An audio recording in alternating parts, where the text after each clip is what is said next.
ಬಾಯಲ್ಲಿಟ್ಟರೆ ಬೆಣ್ಣೆಯಂತೆ ಕರಗೋ ಅಜ್ಜಿ ಕಾಲದ ಬೆಣ್ಣೆ ಮುರುಕು ಇದು. ಬೇಕ್ರಿಗಳಲ್ಲಿ ಮಾತ್ರ ಮುರುಕು ಸಿಗುತ್ತೆ ಅಂತ ಯಾಕೆ ಅನ್ಕೋತೀರಾ? ಒಮ್ಮೆ ಮನೆಯಲ್ಲಿ ಟ್ರೈ ಮಾಡಿ, ಅದಕ್ಕಿಂತ ಚೆನ್ನಾಗಿರುತ್ತೆ. ಅಡುಗೆ ಆಟದಲ್ಲಿ ಇವತ್ತು ಬೆಣ್ಣೆ ಮುರುಕು ಮಾಡೇ ಬಿಡೋಣ ಬನ್ನಿ. ಮೊದಲಿಗೆ ಬಾಣಲಿಗೆ 1/4 ಕಪ್ ಪುಟಾಣಿಯನ್ನು ಹಾಕೋತಾ ಇದ್ದೀನಿ. ಇದನ್ನು ಸ್ವಲ್ಪ ಹುರ್ಕೊಳ್ಬೇಕು. ಈ ಅಮ್ಮಂದಿರಿಗೆ ಮಕ್ಕಳದ್ದೇ ಚಿಂತೆ. ಶಾಲೆ ಬಿಟ್ಟುಕೊಳ್ಳೆ ಏನು ಮಾಡಿಕೊಡ್ಲಿ, ಹಾಸ್ಟೆಲ್ಲಿರೋ ಮಗನಿಗೆ ಏನು ಮಾಡಿಕೊಡ್ಲಿ ಅಂತ. ಅದಕ್ಕೆ ಇದು ಒಂದು ಒಳ್ಳೆ ರೆಸಿಪಿ. ಹೀಗೆ ಹುರ್ಕೊಂಡಿರೋ ಪುಟಾಣಿಯನ್ನು ಒಂದು ಪ್ಲೇಟಲ್ಲಿ ಹಾಕಿಟ್ಕೊಳ್ಳೋಣ. ಹಾಗೆ ಅದೇ ಬಾಣಲೆಗೆ ಈಗ 1 ಚಮಚ ಜೀರಿಗೆಯನ್ನು ಹಾಕ್ತಾಯಿದ್ದೀನಿ. ಹಾಗೆ 1 ಚಮಚ ಅಜ್ವಾನವನ್ನು ಹಾಕ್ತಾಯಿದ್ದೀನಿ. ಇದನ್ನು ಈಗ ಸ್ವಲ್ಪ ಹುರ್ಕೊಳ್ಬೇಕು. ರುಚಿಯಾದ ತಿಂಡಿ ಮಾಡಿಲ್ಲ ಅಂದರೆ ಮಕ್ಕಳೇ ನಮ್ಮನ್ನು ಹುರಿದು ಬಿಡ್ತಾರೆ ಅಲ್ವಾ? ಮಕ್ಕಳಿಗಾಗಿ ಮಾಡೋದ್ರಲ್ಲಿ ಏನೋ ಖುಷಿ ಇದೆ ಬಿಡಿ. ಕಷ್ಟ ಆದರೂ ಮಾಡಿಬಿಡ್ತೀವಿ. ಆರಿದ ಮೇಲೆ ಇದನ್ನು ಮಿಕ್ಸಿ ಜಾರ್ಗೆ ಹಾಕಿ ಗಿರ್ಕಿ ಹೊಡೆಸೇ ಬಿಡಿ. ಇದಕ್ಕೆ ಈಗ ಪುಟಾಣಿಯನ್ನು ಹಾಕೋತಾ ಇದ್ದೀನಿ. ಇದನ್ನು ಹಾಕ್ಕೊಂಡು ಗಿರ್ಕಿ ಹೊಡೆಸ್ಕೊಂಡೇ ಬಿಡಿ. ನೋಡಿ, ಈ ರೀತಿಯಾಗಿರುತ್ತೆ. ಇದನ್ನೇನು ಸೋಸ್ಕೊಳ್ಳೋದು ಬೇಡ. ಅಕಸ್ಮಾತಾಗಿ ಚಿಕ್ಕ ಚಿಕ್ಕ ಪೀಸು ಬೆಣ್ಣೆ ಮುರುಕಲ್ಲಿ ಸಿಗ್ತಾಯಿದ್ರೆ ಅದು ಕೂಡ ಚೆನ್ನಾಗೇ ಇರುತ್ತೆ.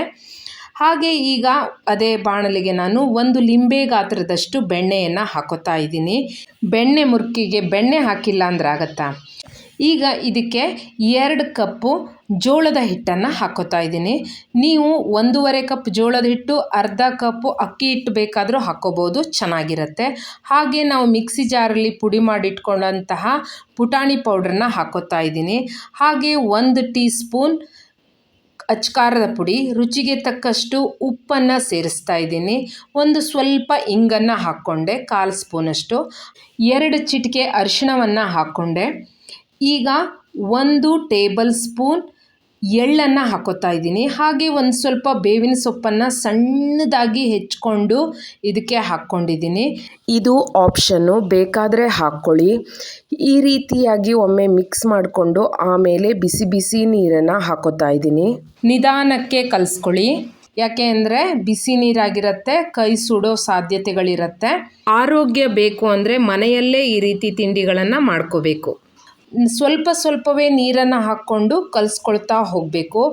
ಆಮೇಲೆ ಚಕ್ಲಿ ಮುರುಕು ಮಾಡೋಕ್ಕೆ ಬರಲ್ಲ, ನೀರು ಹೆಚ್ಚಾದರೆ ಬೆಣ್ಣೆ ದೋಸೆ ಮಾಡೋದೇ ಅಲ್ವಾ? ಈ ಹಿಟ್ಟನ್ನು ಕಲಿಸ್ಕೊತೀವಲ್ಲ, ಇದು ರೊಟ್ಟಿ ಹಿಟ್ಟಿನಕ್ಕಿಂತ ಗಟ್ಟಿ ಇರಬೇಕು. ಈ ಹದಕ್ಕಿರಲಿ, ಇಲ್ಲ ಅಂದರೆ ಕ್ರಿಸ್ಪಿಯಾಗಿ ಬರೋದೇ ಇಲ್ಲ. ಈಗ ಇದನ್ನು ಚೆನ್ನಾಗಿ ನಾದ್ಕೊಂಡು ಈ ರೀತಿ ಮಾಡಿಕೊಂಡೆ. ಈಗ ಇದನ್ನು 2 ಭಾಗ ಮಾಡ್ಕೋತಾ ಇದ್ದೀನಿ. ಯಾಕೆ ಅಂದರೆ ಇದನ್ನು ಚಕ್ಲಿ ಒಳ್ಳಿಗೆ ಹಾಕಿ ಈಗ ಬಾಣಲೆಗೆ ಬಿಡಬೇಕು, ಅದಕ್ಕೋಸ್ಕರ. ಇನ್ನೊಂದು ಸಲ ಇದನ್ನು ನಾದ್ಕೊಂಡು ಬಿಡೋಣ. ಈಗ ಕೈಗೆ ಸಿಗುವಷ್ಟೇ ಹಿಟ್ಟಿದೆಯಲ್ಲ, ಹಿಟ್ಟು ಇನ್ನೂ ಸ್ಮೂತ್ ಆಗುತ್ತೆ. ಚಕ್ಲಿಗಾಗಿರ್ಬೋದು, ಕೋಡುಬಳೆಗಾಗಿರ್ಬೋದು, ಇದನ್ನು ಈ ರೀತಿ ಚೆನ್ನಾಗಿ ನಾದ್ಕೋಬೇಕು. ಈ ಚಕ್ಲಿ ಒರಳಿಗೆ ಎಣ್ಣೆಯನ್ನು ಹಚ್ಕೋಬೇಕು. ಯಾಕೆ ಅಂದರೆ ತಿರ್ಸ್ಬೇಕಿದ್ರೆ ಈಸಿ ಆಗುತ್ತೆ ಅಂತ, ಇಲ್ಲಾಂದರೆ ಟೈಟ್ ಆಗುತ್ತೆ. ಅದಕ್ಕೆ ಒತ್ತು ಶಾವಿಗೆಯನ್ನು ಕೂಡ ಇದರಲ್ಲೇ ಮಾಡ್ಬೋದು, ಆದರೆ ಈ ಪ್ಲೇಟನ್ನು ಚೇಂಜ್ ಮಾಡ್ಕೋಬೇಕು ಅಷ್ಟೆ. ಇದಕ್ಕೆ ಎಣ್ಣೆಯನ್ನು ಹಚ್ಕೋತಾ ಇದ್ದೀನಿ, ಹಿಟ್ಟು ಅದಕ್ಕೆ ಹಿಡ್ಕೋಬಾರ್ದು ಅಂತ.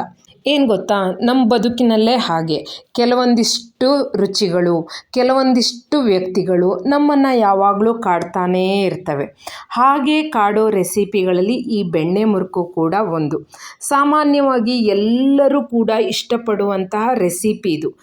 ಈ ಬೆಣ್ಣೆ ಮುರುಕನ್ನು ಬಾಯಲ್ಲಿಟ್ಟರೆ ಸಾಕು, ಹಾಗೆ ಕರಗೋಗುತ್ತೆ. ಅಷ್ಟು ಕ್ರಿಸ್ಪಿಯಾಗಿರುತ್ತೆ ಮತ್ತು ಅಷ್ಟೇ ಟೇಸ್ಟಿಯಾಗಿರುತ್ತೆ. ಒಮ್ಮೆ ಟ್ರೈ ಮಾಡಿ ನೋಡಿ. ಈ ರೀತಿಯಾಗಿ ಹಾಕ್ಕೊಂಡು ಇದನ್ನು ಡೈರೆಕ್ಟಾಗಿ ಎಣ್ಣೆ ಬಂಡಿಗೆ ಬಿಡೋದೆ. ಆಲ್ರೆಡಿ ನಾನು ಎಣ್ಣೆಯನ್ನು ಕಾಯಲಿಕ್ಕೆ ಇಟ್ಟಿದ್ದೀನಿ. ಈಗ ಇದನ್ನು ಬಂಡಿಯಲ್ಲಿ ಬಿಡ್ತಾ ಇದ್ದೀನಿ ನಾನು. ತುಂಬ ಕೇರ್ಫುಲ್ಲಾಗಿ ನಾವು ಇದನ್ನು ಎಣ್ಣೆಯಲ್ಲಿ 2 ಕಡೆ ಬೇಯಿಸಬೇಕು.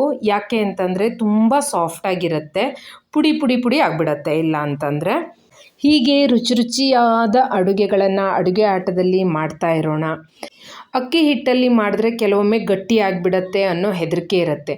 ಜೋಳದ ಹಿಟ್ಟಲ್ಲಿ ಒಮ್ಮೆ ಮಾಡಿ, ಹದ ತಪ್ಪೋ ಚಾನ್ಸೇ ಇಲ್ಲ, ಅಷ್ಟು ಚೆನ್ನಾಗಿ ಬರುತ್ತೆ. ಮತ್ತೊಮ್ಮೆ ಬಂಡಿಗೆ ಹಾಕಿ ಕರಿತಾ ಇದ್ದೀನಿ. ಮಾತಾಡ್ತಾ ಮಾತಾಡ್ತಾ ಮುಗ್ದೇ ಹೋಯಿತು, ಮಾಡಿದ್ದೇ ಗೊತ್ತಾಗಿಲ್ಲ. ಮೊದಲು ಮಾಡ್ತಾ ಇರೋರಿಗೆ ಯಾವಾಗ ಇದನ್ನು ಬಂಡಿಯಿಂದ ತೆಗಿಬೇಕು ಅನ್ನೋ ಡೌಟ್ ಇರುತ್ತೆ ಅಲ್ವಾ. ಎಣ್ಣೆ ಸೌಂಡೆಲ್ಲ ಕಡಿಮೆ ಆಗ್ತಾ ಬರುತ್ತೆ, ಆಗ ಇದನ್ನು ನೀವು ಬಂಡಿಯಿಂದ ತೆಕ್ಕೊಳ್ಳಿ.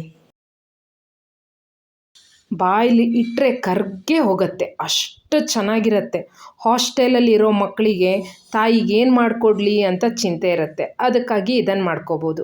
ಲಾಸ್ಟಿಗೆ ಆ ಚಕ್ಲಿ ಒಳ್ಳಲ್ಲಿ ಇರೋ ಹಿಟ್ಟನ್ನು ಯಾಕೆ ವೇಸ್ಟ್ ಮಾಡಬೇಕಲ್ವಾ, ಅದನ್ನು ಕೂಡ ನಾವೀಗ ಕರ್ಕೊಬಿಡೋಣ. ನಾವು ಚಿಕ್ಕವರಿರುವಾಗ ನಮ್ಮ ಹೆಸರುಗಳನ್ನು ಇದರಲ್ಲಿ ಬರ್ಕೊಳ್ತಾ ಇದ್ವಿ, ಅದರಲ್ಲಿ ಏನೋ ಖುಷಿ ನಮಗೆ. ಹೀಗೆ ಹೆಸರನ್ನು ಬರ್ಕೊಂಡು ಅದನ್ನು ಫ್ರೈ ಮಾಡಿಕೊಂಡು ಆಮೇಲೆ ತಿಂದರೆ ಬಾಲ್ಯದ ನೆನಪೆಲ್ಲ ಆಗ್ತಾ ಇದೆ ಅಲ್ವಾ.